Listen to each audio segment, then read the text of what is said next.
এখন আমাদের অনুষ্ঠানের প্রথম প্রশ্ন মহিলাদের মধ্য থেকে।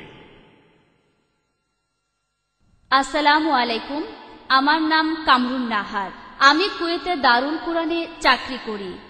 বর্তমানে আমি অনুশক্তিনগরে আরবি ভাষা শেখাচ্ছি। আমার প্রশ্নটা হলো, পবিত্র কোরআনে উল্লেখ করা আছে যে আল্লাহ সুবহানাহু ওয়া তাআলার কাছে একদিন সমান আমাদের 1000 বছর, আর অন্য এক জায়গায় এই কথাটি বলা হয়েছে যে একদিন সমান 50,000 বছর। কোরআন কি এখানে পরস্পর বিরোধী কথা বলছে না? আপনি কি বলেন? বোন একটা প্রশ্ন করেছেন যে পবিত্র কোরআনে উল্লেখ করা আছে বেশ কিছু জায়গায় যে আল্লাহর কাছে একদিন হলো 1000 বছরের সমান, আরেক জায়গায় লেখা আছে যে আল্লাহর কাছে একদিন হলো 50,000 বছরের সমান। এই কথা কি পরস্পর বিরোধী?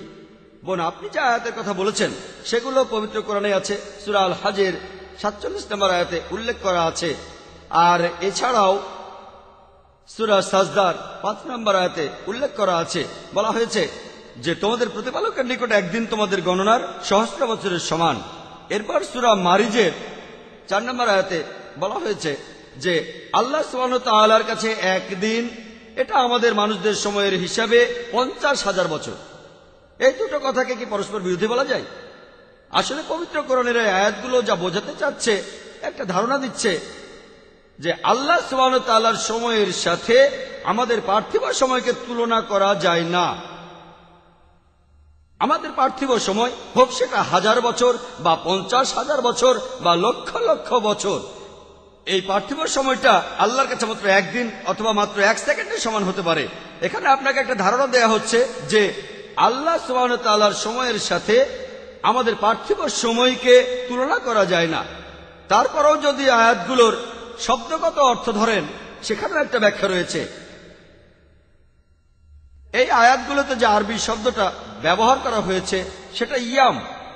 এই শব্দটার দুটো আলাদা অর্থ আছে।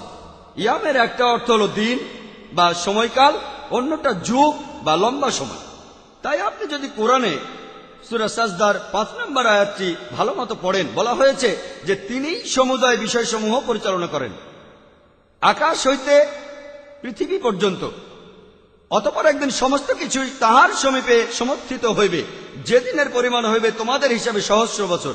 যদি এই শব্দটা সঠিক অনুবাদ করেন, ইয়াম মানে সময়কাল, কথাটা দাঁড়াবে আল্লাহ আকাশ ও পৃথিবীর সবকিছু পরিচালনা করেন, আর সবকিছুই তাহার কাছে যাবে একটি সময়কালে, যে সময়টা তোমাদের হিসাবে 1000 বছর। আর সূরা মাজিদের 4 নম্বর আয়াতে এই কথাটা বলা হয়েছে যে রূহ এবং ফেরেশতা আল্লাহর দিকে ঊর্ধ্বগামী হয় এমন একদিনে যাহার পরিমাণ পার্থিব সময়ের হিসাবে 50,000 বছর। যদি আয়াতটা সঠিক অনুবাদ করেন, ইয়াম মানে সময়কাল, কথাটা দাঁড়াবে যে রূহ এবং ফেরেশতা তারা আল্লাহ সুবহানাহু ওয়া তাআলার কাছে পৌঁছায় একটা সময়কালে যেটা 50,000 বছরের সমান। পবিত্র কোরআন দুটো আলাদা সময়ের কথা বলেছে, তাই এখানে পরস্পর বিরোধী কিছু নেই। যেমন ধরেন আমি বললাম যে আমার এখান থেকে ওয়াশিতে যেতে 1 ঘন্টা সময় লাগবে, এই জায়গা থেকে ওয়াশিতে যেতে আমার সময় লাগবে 1 ঘন্টা। আর তারপর বললাম যে এই জায়গা থেকে শ্রীনগর যেতে আমার সময় লাগবে 50 ঘন্টা। 50 ঘন্টা এটা পরস্পর বিরোধী না, কারণ দুটোই আলাদা সময়কাল। তাই এক আয়াতে কোরআন বলছে যে সময়কালের মধ্যে সমস্ত রূহ এবং ফেরেশতা আল্লাহ সুবহানাহু ওয়া তাআলার দিকে ঊর্ধ্বগামী হয়, সেটা পার্থিব সময়ের হিসাবে 50,000 বছরের সমান। আরেকটা আয়াত বলছে যে সময়কালের মধ্যে সবকিছু আল্লাহ সুবহানাহু ওয়া তাআলার কাছে সমর্থিত হয়, সেটা 1000 বছরের সমান। এটা পরস্পর বিরোধী নয়। আশা করি উত্তরটা পেয়েছেন।